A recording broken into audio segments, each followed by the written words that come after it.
Fruit chart. All right, you can try that again. Good morning, Gate City Rotary. Good morning, Emily. Welcome back. Yeah, great to be back. So here's my first official meeting of this Rotary year, and I know we got started a little early because we have an action-packed meeting here today. But we will, as always, start with our invocation pledge, four-way test, and Rotary moment by Mike Allen. Filling in for Steve Works. Do something a little bit different this morning. I'm just going to mention a few quotes that I think are I find helpful to think about every once in a while. The first one comes from the movie Philadelphia Story. Cary Grant's character says to Tracy Lord at the moment, "You'll never be a first-class person until you learn some regard for human frailty." The second quote is usually attributed to the author Anne Lamont. It is better to be kind than to be right. And the last quote is, I think, wrongly attributed to Mother Teresa, but it's still a good quote. We can't all do great things, but we can do small things with great love. Please join me in the Pledge of Allegiance.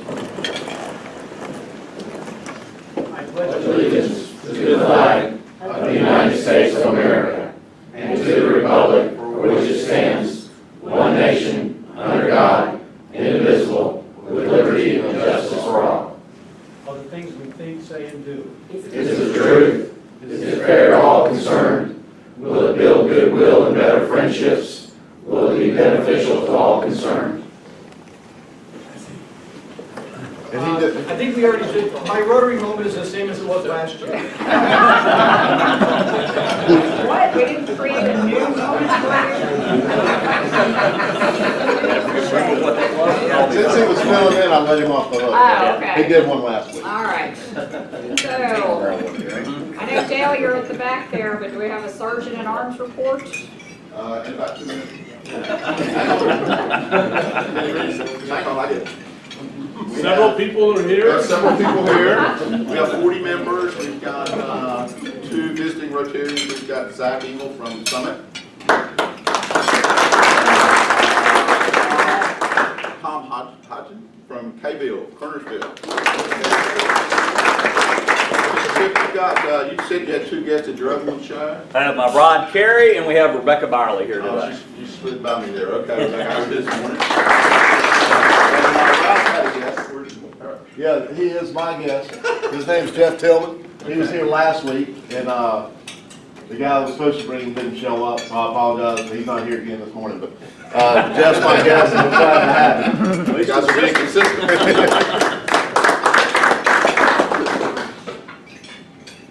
Is Kevin here? Kevin Burke? Do you have any birthdays and anniversaries? We have one birthday this week, and it was on Monday, the 21st. It was Hale Stencil. Stencil, excuse me. All right, well, it's great this morning. We have a Rotary Foundation presentation for one of our members, so I'll turn it over to Cheryl David for that. Thank you. Okay, I'd like to call Dale Hopkins up here. Poor Dale. All right, poor Dale. He can't read his breakfast. Come on, Hoppy. I swear I counted everybody.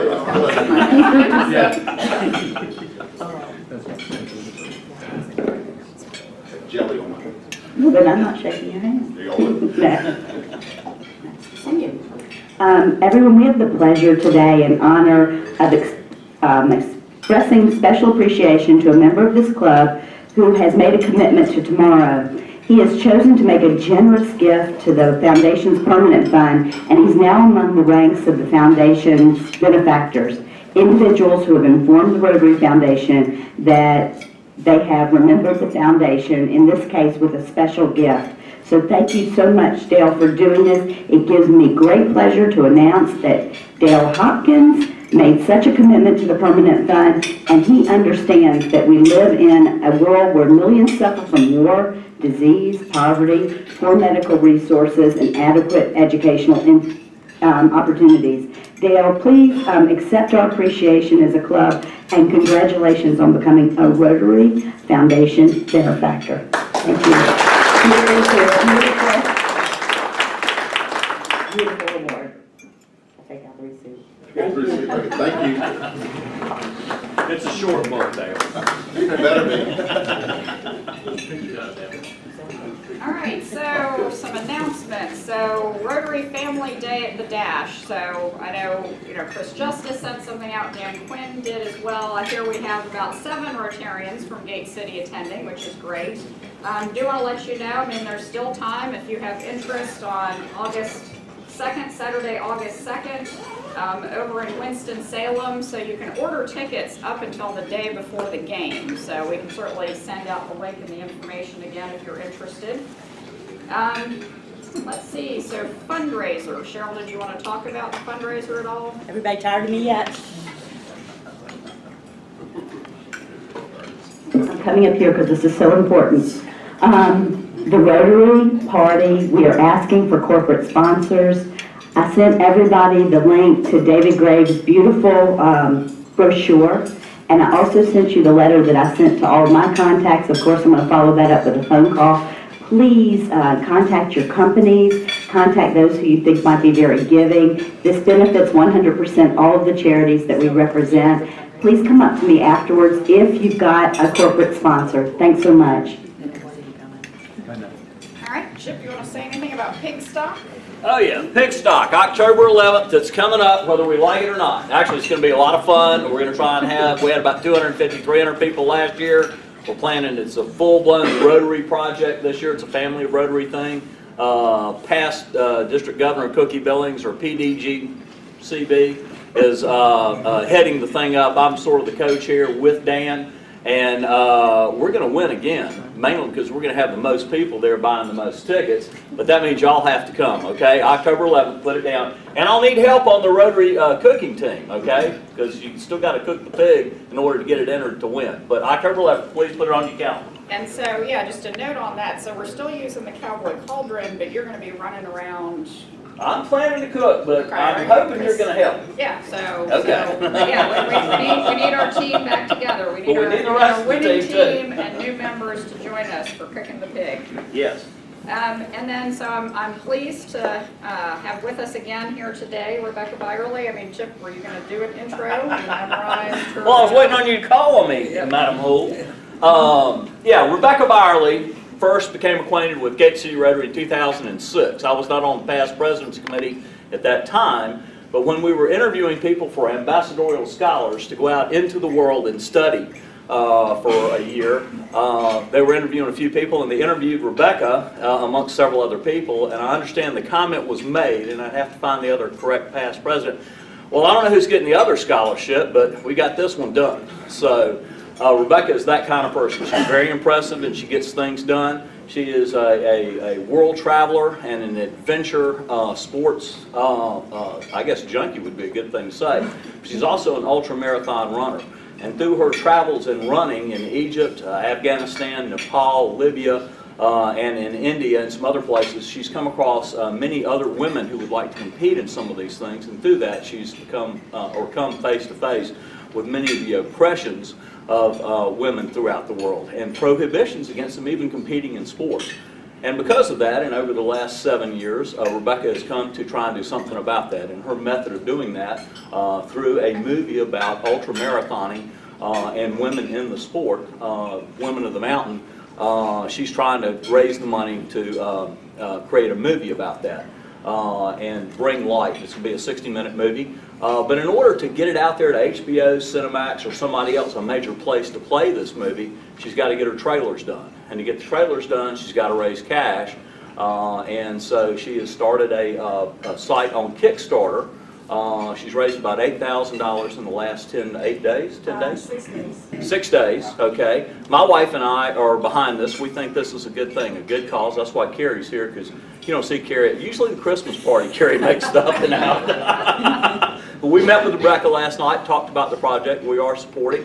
And if everybody here today gave $100, Gate City Rotary would then get a thing on the credits, which would be great, but that's not the purpose, okay? The purpose is to help Rebecca raise the money to get the movie started. And there's several ways we can help. Not only give $100 or $50 if you can't give $100, but we all have networks. Every one of us here has a social network. And if we put something about this movie out there and ask people to go to Kickstarter and help out, we can do it. So I'm gonna ask Rebecca to take just a second. I hate for the sales pitch, but if you don't sell it, you can't get it. You gotta ask, right? I'll give Rebecca just a second here to talk about why she's doing it and how she's doing it. Not only do I have your permission,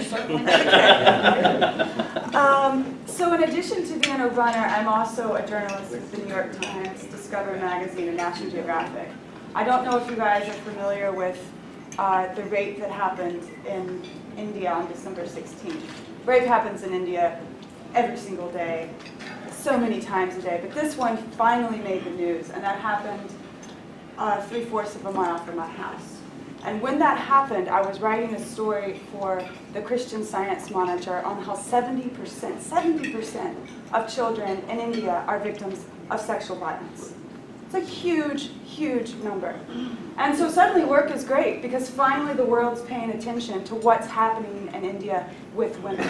But I realized, another story for the New York Times, another story for the Christian Science Monitor, it absolutely matters. But I need to get a bigger message out. I need to share a story about women in India that's also empowering, that makes you glad you got up today. So the woman that we cover in India, her name is Aparna, she runs a 135-mile race at 18,000 feet, which is pretty unbelievable. But what's more unbelievable is how she puts her shoes on every day and goes out on the road and runs, and how she is a mentor for so many other women who want to do that, but don't have anybody to look up to do that themselves. The other woman that we cover in India is the first female mountain guide, because we're not only covering the women who run the mountain, we're covering the women who live there. Now this woman was told, you can't be a mountain guide because you're a woman. And she said, that's okay, that's fine. I'll start my own guiding agency. Not only did she start her own business, she employs 26 women. Again, she is a role model in a place that needs role models, specifically female role models. But our story doesn't just stop with India. We profile women in Europe who are in their 50s, and their whole message is, in India we show you can rise above culture, you can rise above gender. We also show how you can rise above age. I mean, I'm 30, but I know at 30 I'm not doing the things I was doing at 20. That means I'm doing some things a lot better. And that's the message of our film, is that you can always rise above. I'm training for a 200-mile race. That's our final race for Women of the Mountain. It's in Sierra Nevada on September 5th. The woman we're profiling in the race is a 50-year-old mom who's got 4 kids and a full-time job, and she's running 200 miles. And she also shares a message of rising above. So I've taken this experience that you guys gave me, that you made possible with the Rotary Ambassadorial Scholarship that I had from 2000 to 2008 in India. I experienced these things. I've lived in this country for 7 years, and I've taken a message that's so pertinent there, that people, young women in India, and men, need to see how powerful women are. But we're not just letting that message stop in India, we're taking it full circle. So it's a global message, and this is a global film. And I cannot express to you how much I appreciate your support for getting me where I am in my life right now, and how much I would appreciate your support for finishing this film. We're 70% there. We shot 70% of the footage. I need $45,000 by August 17th. That's how the Kickstarter works to finish this film. Every single dollar matters. I would love to see you with a production assistant credit at the end of the film, which is $5,000. I think so far this club has raised about $600. So we can all do it. We can get there. And what I'll do for you, is your kids' schools, your companies, I would love to go there and show the film, and also share a motivational message of rising above. Thank you so much, before Emily kicks me out. I will finish, but thank you so much for your time, and let's get those dollars up on the Kickstarter. I have my business cards, and I'm happy to share them with you at the end of the meeting.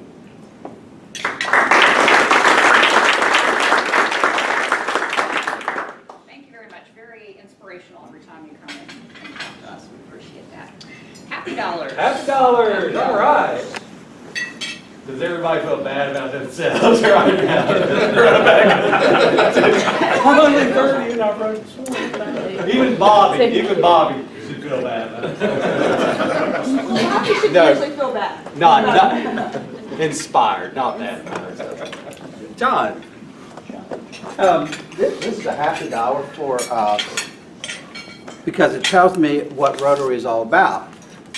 We recently had a physician in town interviewing for next year, And she was coming from the north on her way to a fellowship in Houston, and she said, by the way, I'm coming with my dog, and I'm going to need a hotel that's dog-friendly. Well, that's not easy. And I was telling a fellow Rotary, Kelly Harrell, that you know of any hotel in town that's dog-friendly. Piece of cake. So this is for Kelly Harrell and helping me get a dog-friendly hotel.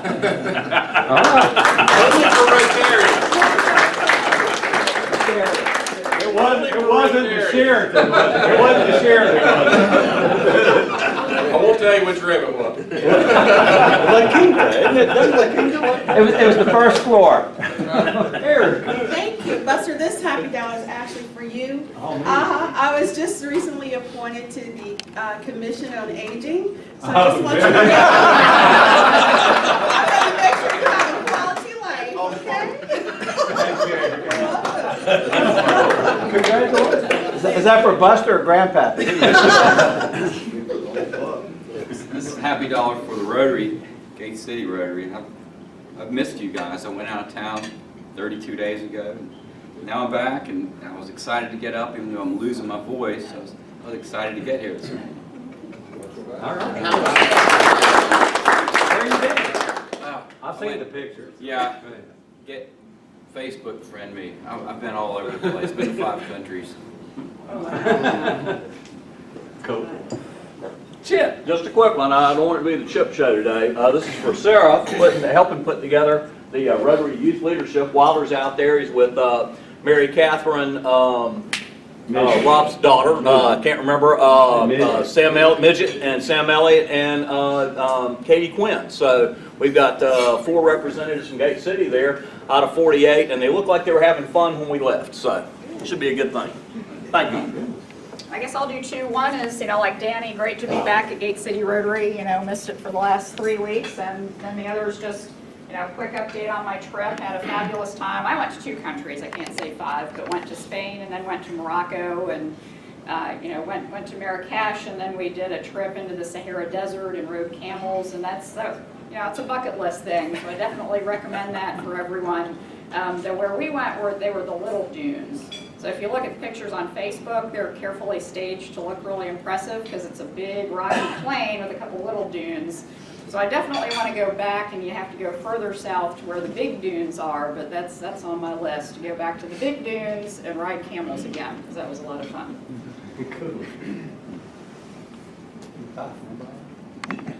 Well, Grandpappy, in his youth, he was interviewing for a job, and the interviewer said, what would you say is your biggest weakness?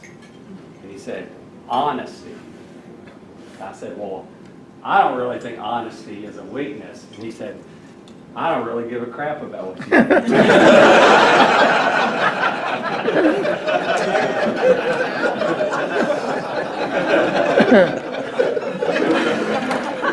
All right, thank you, Buster. I guess I'll move up here to introduce our guest. He has a very distinguished Rotary career as well as all the work he's done in the community. So we have with us this morning Larry Aiken. It says moved in 2000. Larry, does that mean you moved here in 2000? Yeah. After 6.5 years living and working in the Netherlands, he's been director of the Jonesboro Rotary Club. He's past president of the Abington Rotary Club in Pennsylvania, Rotary District 7690 Humanitarian Grant Chair, past District Matching Grants Chair, 2005 to 2011, Jonesboro Rotary Club International and Membership Chair, past Director of Woodmere Trentwood Board at Carolina Trace. I could go on and on about all of his community service. His work experience, he was at Axo Nobel for 30 years as plant manager, general manager for sales and production, director of distribution, and worldwide safety and health director. U.S. Air Force for 3.5 years in U.S. and England, born in Buffalo, New York, BA in economics, lived in New York, Ohio, Texas, Michigan, California, Pennsylvania, the Netherlands, and now Sanford, North Carolina, which he considers an outstanding place to call home. His hobbies, grandkids, of course. I'm looking forward to grandkids someday. I hear they're much better than kids. Painting, reading, tennis, golf, and all other sports. But let me save some time for him to present today because I'm very excited to hear about this amazing global grant that he's putting together and the amazing work of the Rotary Foundation and a water project. So thank you, Larry. All right. Thanks, everybody, for having me. I have been in Rotary since '79.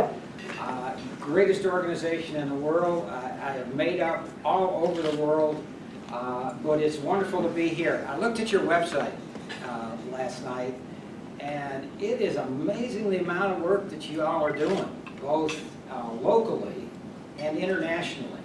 I saw on there Guatemala, Vietnam, Haiti. I mean, obviously you all are connected here in Greensboro, but all over the world. And that's really why I want to come talk to you today about what Rotary is doing all over the world and some of the changes that have happened. But I really want to start by saying, too, that I work for Mike. I'm an advocate down in Area 10 for the 4 clubs down there. I get emails from Mike almost every day about things I need to do, get used to it, because, you know, that's what happens when the foundation's involved. And I do it for the money. And by the way, you know, I did a lot of consulting for my business for Axel Nobel after I retired. And I learned in consulting, what you do is you charge from the time you wake up in the morning and take off for whatever you're going to do that day until you wind up at home that night. Well, I started Mike at 4:45, so it'll be on a little note. A little bit more about how I got involved in what I've been doing for the last 10 or 12 years with Rotary. You know, Rotary to me, when I first got involved, was local. And then I learned a little bit more about it when my son expressed, I have 2 boys, and I'm sorry the older one really didn't get a chance to do this, but the younger one said, I'd like to be a Rotary Exchange student. That's great. And so I learned a little bit about it. I wound up being the chair for our district up in Pennsylvania for it. And my son, actually before I even got involved in the committee, said, I want to go to Japan. And I said, well, no, you don't, it doesn't work that way. You put your name in and you say, I'd like 3 countries to go to, and they'll tell you where to go. No, I'm going to Japan. So we went into the interview, said, I want to go to Japan. They said, well, it doesn't work that way. Guess where he went? Right? He went to Japan. And he really became an international guy. He's lived all over the world because of what Rotary did for him. And then I started really getting involved in the international side and started working for Patrick Geeks, who was foundation chair in about 2005, is matching grant chair. One of the greatest things that ever happened to me, because I got connected with so many people around the world. And our district went from doing maybe 5 or 6 grants a year to doing somewhere in the range of 25 or 30 grants a year, and connecting with so many needs around the world. But we need to light up Rotary a little bit more, and I want to try to give you an idea of how we can do that. Future vision, and I know Mike and a lot of the Rotarians here have probably preached this for you, but I want to do it one more time to give you a little bit of a think big. When we were doing grants in 2004 through 2008, 2009, they were great. We were doing $10,000, $15,000, $25,000 grants. What the trustees really found out, and this probably came mainly from what we're doing with polio eradication. They found that if you partner with large partners, you can do much bigger projects. You can have a much bigger impact, and it will be more sustainable if you can do that. So Future Vision said, start thinking bigger than you thought before. And in our district, because we were named in 2010 as a pilot district, we began to start thinking big. Now, I'm here today to ask you to be one of the 25 or more clubs that I'll ultimately have in order to put an application in for a very, very big project in the mountains of Mexico. We're going to need about $25,000 to $50,000, somewhere in that range, by the end of September in order to get that application done. I visited about 15 clubs so far. We have somewhere in the range of 11,000 to 12,000 in, so I'm about halfway there, and I have to get this finished in the next 2 months. And what is it? Well, it's a $1 million project. Our district has never done a project this large. But this is what Rotary wants. Rotary is asking us to start looking for projects of this size, of this consequence, that can affect so many people.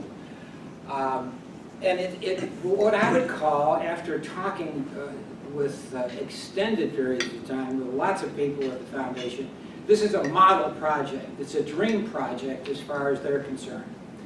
And it wouldn't have come about if it wasn't for wash rag. How many in the room know wash rag? Yeah, not many. And this is one of these hidden secrets in Rotary. We have access within Rotary to action groups, whether that be for food or housing or water. There's an action group within Rotary with people that know what they're doing. They come out of colleges, they come out of engineering, they come out of a lot of different places in order for us to tap in, us being clubs who used to have to do all of this by ourselves, working with a host club and a sponsor, international sponsor, trying to put $25,000 projects together. Well, we could do it at a $25,000. You get into this kind of money, and you need to have expertise. And if it wasn't for wash rag, we wouldn't be where we are now. These guys are marvelous, and I'm a member now. I encourage you to go to the website for wash rag to get a little bit of a feel for what they do. I hope to meet one of their members who's traveling. He's from California. He's traveling the East Coast. I hope to see one of the charter members of this organization in another week, because he's helping us write the project, the next project. Now, why are we doing this? Now, when I first put the slides together, I said, this is not necessary. Well, most of the clubs that I spoke to said, no, you've got to remind people that water is such a dear commodity, and we take it for granted. You go outside the United States, almost every place you travel, you're going to find a need for clean water. And there's so much that needs to be done in order to provide it. And so you see this little kid standing in line with his bucket. That happens to be just south in Mexico City, where he's waiting to get into some well water to take home. This is in China, where there's a water buffalo. It's a tanker that's pulled up next to a polluted pond, and these people are getting water out of the back end of that tanker. And you can see the girl basically panning for clean water up on that top. Why does Rotary consider what we're doing in Mexico a dream project? Well, look at the huges. We've already talked about the money. It's big. We haven't talked about the impact, but it's 5 villages, and it's going to affect probably 6 or 7 schools, maybe more than that. Population of over 3,000 people will finally have clean water. What's wonderful is, and this is part of Future Vision 2, collaborate. Don't just do 1 or 2 clubs working together. Get lots of clubs in. So we've got 7 districts and probably 50+ clubs. We keep adding. I just had an email yesterday. Titusville, Florida has heard about this through the Wash Rag website, and they want to be involved in this. And as we grow it, the project's probably going to turn into $1.2 million or $1.3 million, I hope, as we get other districts and other Rotary clubs involved. The big thing in partnership, as far as why does the foundation think this is a dream, it's for, to get $1 million project, our investment's $200,000. You know, we're initiating it, we're the prime mover behind it, but we're 20% of the money. And, you know, polio eradication, the Gates Foundation is major into it, but not like this. So it's the Mexican government, and it's the water authority out of the Mexican government is committed 80% of the money to this project. And after meeting with WashReg in March, they're probably going to do somewhere around 20 to 25 of these projects in the next 5 years. So this is a biggie.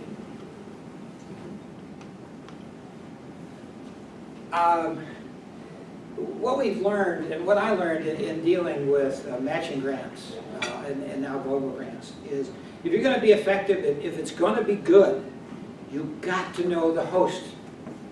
The host is the key to making it happen. You have to feel comfortable and trust the host clubs. Well, we found that compatibility in District 4170. That's Mexico City. If you're familiar with the Rotary leadership, Frank Devlin, who's a master at Rotary, he was our Rotary International President around 2000. He was the foundation chair in about 2003, 2004. And he's one of the reasons that we are so well connected down there. But since 2004, we've done 26 grants there. Actually 27 because we just completed another global grant. And the big one that I want to spend a little bit of time in, because we wouldn't be able to do this $1 million grant if we hadn't put in this $600,000 grant in 2010. That started in the state of Hidalgo. But then we went in, we've got 22 matching grants and 2 district grants. We know these folks, and they know us. I have a lot of photos to show you of the $600,000 project that we did in the state of Hidalgo, but I don't want to spend all that time showing you the good work that's already done. I do want to emphasize that it was a 3.5-year struggle because of the size of the project, working with the Mexican government for the first time for 80% funding, working with local governments. We had a lot of issues that had to be solved with this one. We heard about it because my matching grant chair from District 4170 came to our district conference in 2010 with money. And Carlos Rodriguez introduced this project to us and said, I would like you to be our primary international club. And wonderful, you know, we could, or districts, and we said we'd be very happy to do that. We had no idea the complexity of what was going to be. The man from the 4170, Marcos Calvert, took this on as a project manager. Well, you know, project managers for matching grants might spend 2-3 hours a week on something like a $25,000 grant. He found he was spending all day, every day, trying to get this done. He finally turned his business over to his son and said, I've got another year and a half before this finishes. I'm going to get it finished. And he did, thanks to WashReg, because one of the first calls that he made when he was realizing he had so much trouble making all of these contacts, he called the guys in the Water and Sanitation Rotarian Action Group, and they came down, said, okay, we'll help you finish. And within about 8 or 9 months, it got done. What you see here are, this grant is in the mountains, so they're capturing surface water for the most part. Some of it's underground streams, but it's all gravity fed, and it's coming into storage units like you see here, these 2 storage units. And the water is being treated just in case there is some issues with the water for purification. And then it's piped down miles and miles down into the villages. In Hidalgo, it was 4 villages and probably about 2,000, 2,500 people benefited from it.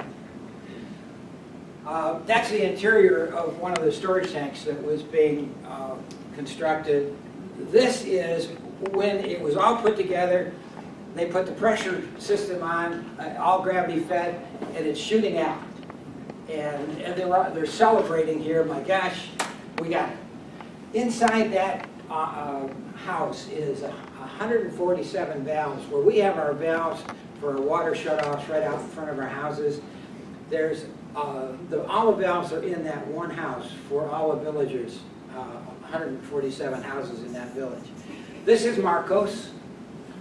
I have so much respect for him. He's obviously now leading the charge with the $1 million grant. He's also been named, because of his involvement with WashRag, he's now the chair of WashRag in Mexico. He's fully retired now. He can't work anymore because Rotary's got him. And this is Carlos Rodriguez, and he was as I mentioned earlier, the matching grant chair, and now he's district governor in 41-7. We have a very, very close working relationship with him. Mike gave him an award in 2010 for the work that he'd done with all the matching grants that we had done, and Patrick is very, very close to him. Patrick is close to him. So you talk about projects bringing Rotarians together, it's marvelous.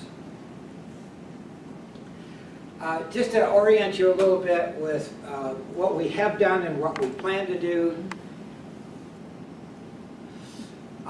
the $600,000 grant was just east of Mexico City, and it was about a 5-hour trip for Marcos every time he went over for a site visit. And he finally was staying with local Rotarians over there because it was getting very, very expensive for travel and housing for him. And when, I'll explain a little bit further in a minute about why we're into the state of Oaxaca, but that's where the next one's going to be. And work is already underway on the planning and engineering for it. So what's happened with this? What's the timetable that we got into? We finished the $600,000 grant earlier this year. We started thinking about, well, are we going to have the host club start writing this application, or should we go right to the source of the folks that really know what they're doing with something this size and ask WashRag to come down? So Marcos sent a note out to myself and probably about 6 or 7 other people and said, would you come down to Mexico in March so we can do this planning? I wasn't able to go because of some other conflicts that I had, but on their own dime, about 5 to 6 other Rotarians went down to Mexico and started this planning process. It took them about 2 weeks to determine what they wanted to do. A meeting with the Mexican government, they said, look, the people that need the cleanest water, the demand for better water is basically starts with Oaxaca. Go there. So they did, and came up with this plan for Oaxaca. In May, they finished a 20-page report specifically about what needs to be done for the design of the next project. And then gave me and everybody else that's going to be involved in how to get this off the ground. They said, you got until about October of this year to do the following, to raise $200,000. Well, in order to do that, we're going to need $60,000 to $70,000 coming from Rotary clubs, not just our district, but in Mexico, in Korea, and perhaps other districts around the world. The interesting part of this is it usually is you have to raise the money from the clubs, and then you have to go to the districts, and then the districts have to go to the foundation. In this case, there's so much visibility for this project. And I was just talking to Mike earlier about what our district has already done. We've identified 25,000 from the district to be matched to our club's 25,000 that I hope I get raised by the end of September. So we're already in. Mexico is already in with district money, and they're in the same process now of going to visit clubs to raise money. And Korea, who was part of our earlier pilot project, is in the process of doing the same thing. And they have about 7 or 8 clubs that they'll be dealing with. The foundation, one of the great things that Washrate did was they took Erica Gwynn, who is our foundation water and sanitation representative, area of focus representative in Evanston. They took her to Mexico and said, we want you to be on the initial planning process because you're going to have to review all this so you can tell us what you want. So Erica knows what we want, and she basically said, you get the clubs behind this and you've got 100,000. I know the trustees are going to give you 100,000 for this project. So the application will be the details will be put together between October and December, and hopefully it will be submitted before December.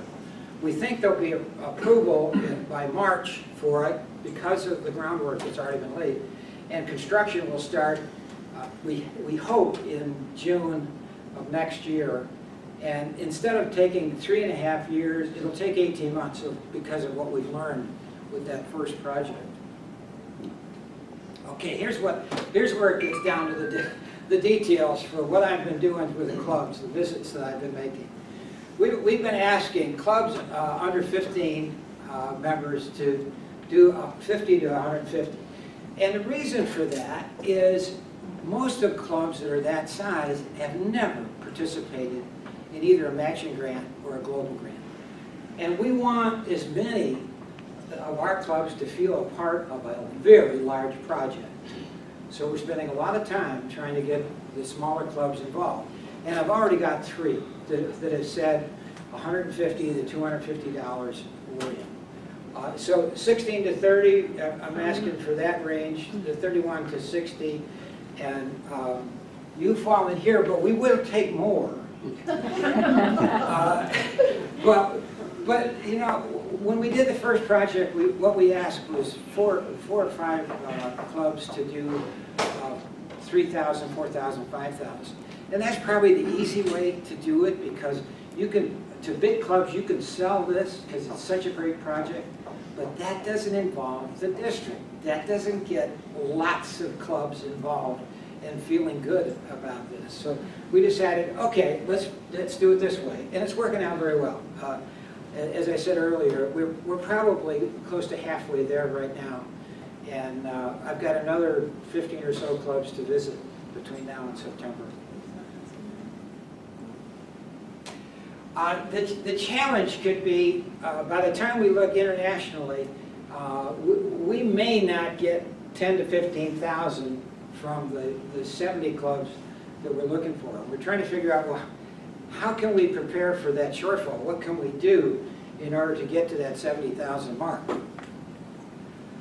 Well, again, I keep talking about Mike, but Mike and Patrick have really been important to us in order to get funding for our global grants and encouraging more global grants. So we've got a win-win organized. On your table, in addition to this little brochure that Lloyd Navarro, who's one of our foundation advocates, did for me when I did my first presentation, he said you need a little handout, so he created this. But the Paul Harris Society has a goal for this year in our district of about 50 new members. We think one of the ways to attract Paul Harris Society members is to say, look, if you will do this, to the contribution to the annual fund, our district will put $1,000 into the global grant of your choice. Now, we have a number of different global grants going. Obviously, I'm the advocate for the water project, but there's others that you might be able to choose. But it's really a win-win. I, for the last 4 years, have been a society member by giving money directly to a project. And that's great, and a number of us have been doing that. But what that does, it doesn't bring money back to the district. If you give $1,000 to the annual fund, 4 years later, half of that goes back to the district for district grants or whatever district needs we have. So to correct that, Mike and Patrick said, come on, let's go directly, which I'm doing now, directly to the annual fund, and then we'll match your $1,000 into this project. And we're getting a really, really nice reception on this as we go to the different clubs. And Dave McCoy has been going with me, but Dave, for the balance of July, August, and September, has his own presentations. He needs to spend more time with clubs. So he's probably going to be coming out to talk to you a little bit more about this. But he's the key. If you have members within your club, Emily, that are interested in going beyond this, then Dave and obviously Mike know the situation and how to get it done. And this, I want to emphasize this for Rebecca, because this is another way that we're connected with 4170. But number two, we did a matching grant without knowing anything about Carlos Rodriguez or 4170. We saw this on their website that they needed $10,000 for a medical grant. We did that in 2004. Well, in 2006, and maybe you know Deborah Wilkes. Did you meet Deborah through your visits? She went to Mexico in 2006, 2007. She was the year right before me. Yeah, yeah. And I know you have reunions, but I wasn't sure whether you had a chance to meet her. She came back with about 10 items between two districts, 4200 and 4170, because she was working down there. And she was actually teaching and improving her Spanish skills, which didn't need much improvement. She was really, really good, even before she went down there. But she really fits the position of humanitarian chair. I mean, she saw so many things while she was down there that needed help. And so she came back, and she was the link. If it hadn't been for her, we really wouldn't have been able to get together like we have with 4170. And you can just see all the different things that we've done. They've been up here a number of times. I've been down there. We've had a number of people that have gone back and forth. So we really know one another very well. So this is the last slide. Please help.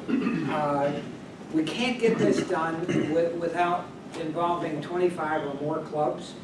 And by the time we finish, I hope it gets over 30. It would be wonderful if we have all of our clubs participate in this. That's a huge goal to have. And the time frame that I have, I can't get out to speak to all 51, but I'm trying to get to them one way or another so that they know that the opportunity is there. And so we just kind of finish off with light it up, because this really is a great chance to do that. We don't have this many opportunities to really get involved internationally. And the last point on the slide, a couple slides ago, was in May of next year at District 4170's conference in Acapulco. They've invited us down to be a part of their conference, because ribbon cutting for this project is probably going to be, Oaxaca is just right next door, is going to be around that same time. So hands in the air for anybody that wants to go to Acapulco with me. There's a whole bunch. It's like a plane load that we might be taking down there. Thanks very much for your time. Please think about your club support for this. We really need Gate City, and I don't think we have time for questions. Well, I mean, does anyone have any burning question? Yeah, it's not a question, but I just want to thank Larry.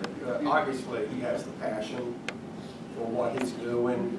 It is the largest global grant that our district has ever been involved in. And as you can tell, It's all about water and sanitation, which is one of the areas of focus, the 7 areas of focus for Rotary these days. And it's not just to provide water just for a small group, it's for several villages, and that's what, it's a bigger impact, a bigger statement that Rotary is trying to make around the world. And Larry is doing just a tremendous job. Getting up early, I mean, what, 14, 15, Well, I'll bill you for lives it. in Sanford, so you know he has a passion for what he's doing. So, thank you, Larry. He's one of my advocates for the area that he represents down there, and he does a terrific job. So, thanks for all you do for Rotary. Thank you, Mike.